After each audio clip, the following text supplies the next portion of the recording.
जय गुरुदेव। श्री स्वामी विष्णु तीर्थ जी महाराज द्वारा रचित आत्म प्रबोध के पृष्ठ संख्या 147 से आगे।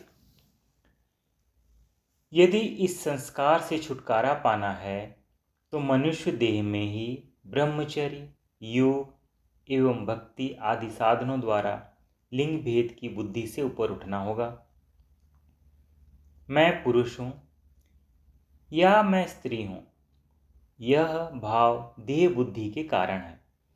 यदि लिंग परिवर्तन हो जाए तो पुरुष अपने को स्त्री और स्त्री अपने को पुरुष बदल सकता है, तो दोनों से ऊपर उठ जाना भी संभव है।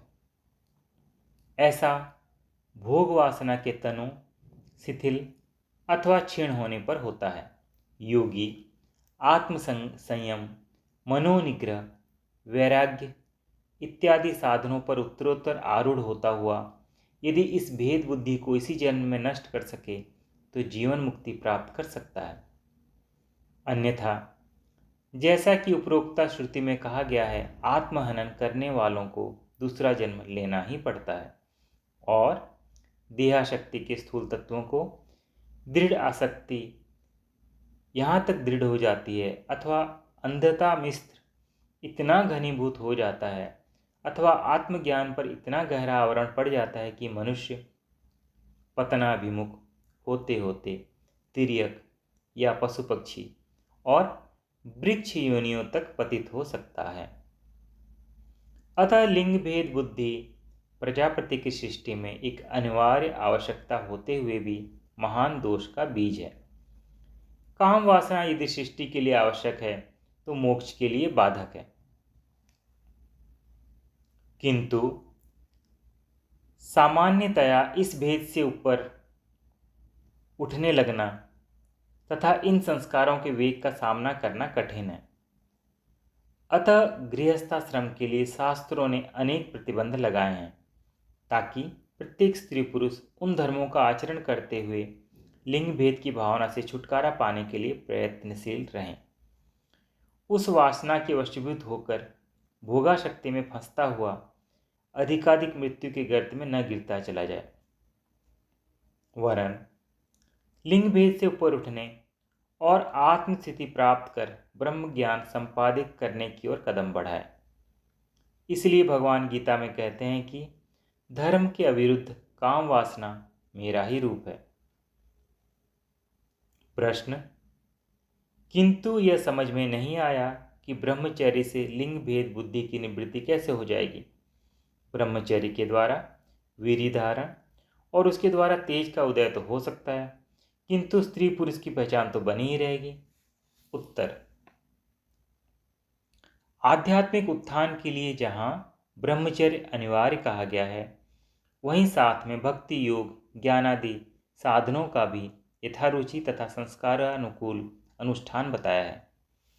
इस प्रकार उभय साधन रूपी योग से साधक का स्तर उत्तरोत्तर बढ़ता चला जाता है।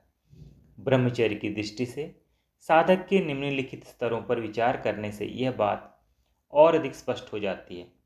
पहला, सामान्य मनुष्य विषयों में फंसा हुआ उनमें विभिन्न प्रकार के दुखों का अनुभव करने लगता है और जीवन में ब्रह्मचर्य की आवश्यकता स्वीकार करके उसे अपना आदर्श बनाता है।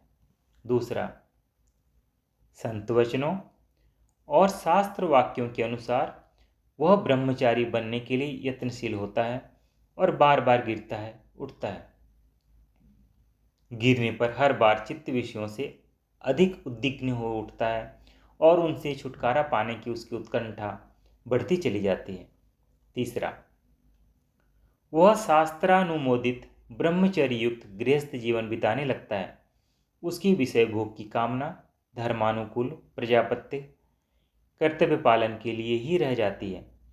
इस अवस्था में उसकी काम वासना जन्य वृत्ति केवल धर्म मात्र होती है। अपनी पत्नी को छोड़कर सारे जगत में स्त्री जाति उसके लिए उसका मातृत्व भाव हो जाता है। चौथा, उसके वीर्य में आंदोलन होता है, किंतु मनोबल तथा साधन की विभिन्न प्रक्रियाओं पर एवं विवेकपूर्ण विचार द्वारा वह उस आंदोलन को संयम में रखता है। काम वासना के भाव उसे बंदी जैसे हो जाते हैं। 5वां, उसके वीर्य में आंदोलन होना बंद हो जाता है। उसका अंतर बाहर तेज से भर जाता है। वह लिंग भेद से ऊपर उठकर सभी प्राणियों में आत्म तत्व के दर्शन करने लगता है। यदि किसी प्राणी के स्त्री अथवा पुरुष होने की ओर उसका लक्ष्य जाता भी है तो उसके काम वासना के किसी विकार का कोई संबंध नहीं होता। ऐसा योगी शिव रूप ही है।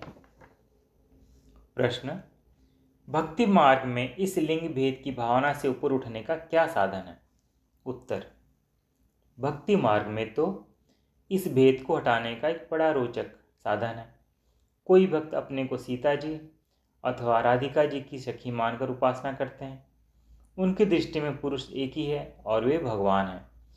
शेष सारा जगत उस सच्चिदानंद भगवान की रश्मियां हैं। इसका आध्यात्मिक अर्थ क्या है? भगवान की 16 कलाएं हैं। हर एक कला की सहस्त्र रश्मियां हैं। वही रश्मियां हैं। यह सारा जगत स्त्री है और स्वयं भगवान ही एकमात्र पुरुष है। स्त्री और पुरुष का भेद तो केवल मात्र स्थूल जगत में ही है। सारा जगत यदि स्त्री ही है तो काम वासना एक भुलावा मात्र है जो जीव को बंधन में डाले हुए है।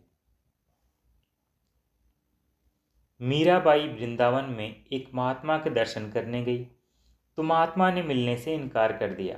कहा, हम स्त्रियों से नहीं मिलते। मीरा ने क्या सुंदर उत्तर दिया, मैं तो समझती थी कि पुरुष तो जगत में एक ही है और वह है कृष्ण। आज पता लगा कि यहाँ एक दूसरा पुरुष भी है। मीराबाई की दृष्टि से लिंग भेद हट चुका था। श्री रामकृष्ण परमहंस ने जब इसी सखी भाव में आकर साधना की तो स्त्रियों की भांति वस्त्र और आभूषण बनवा लिए। स्त्रियों की तरह ही वे अपने प्रियतम की याद में रोया करते थे। उन्होंने अपनी स्त्री की पूजा की थी, भगवती मानकर की थी। उनकी दृष्टि में लिंग भेद कहाँ तक हट चुका था, इसका उनके जीवन में एक बड़ा विचित्र प्रसंग है। यह सुनकर कि दक्षिणेश्वर में एक परमहंस रहते हैं, एक वेश्या सज धज कर उनकी परीक्षा के लिए गई। प्रणाम करके एक कोने में अन्य लोगों के साथ बैठ गई।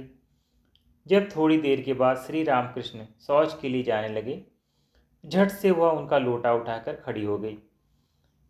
श्री रामकृष्ण जैसे बच्चा माता के साथ चल पड़ता है, निसंकोच गंगा किनारे झाड़ियों की ओर चल पड़े। आबादी से दूर जंगल में वे शौच के लिए बैठे और वेश्या पास में खड़ी रही। बाद में उसने पानी दिया। उन्होंने हाथ धोए और माता के पीछे पीछे बच्चे की तरह चलकर वापस स्थान पर पहुंच गए।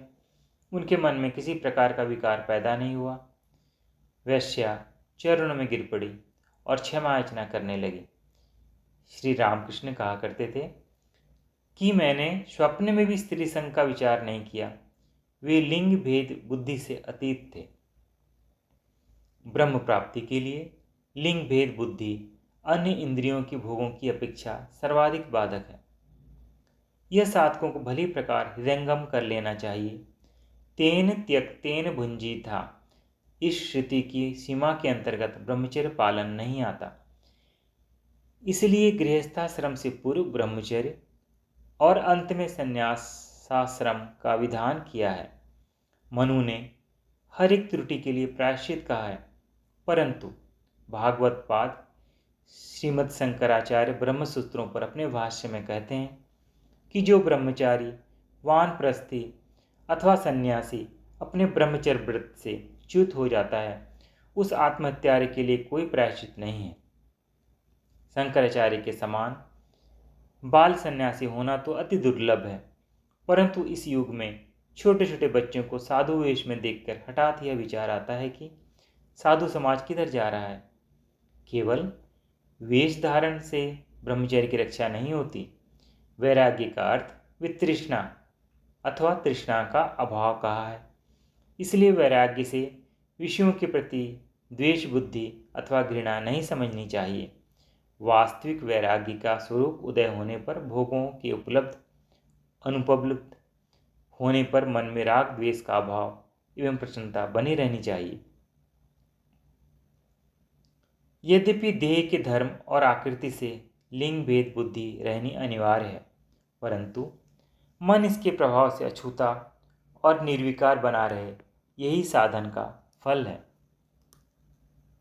पृष्ठ 151 की समाप्ति। जय गुरुदेव।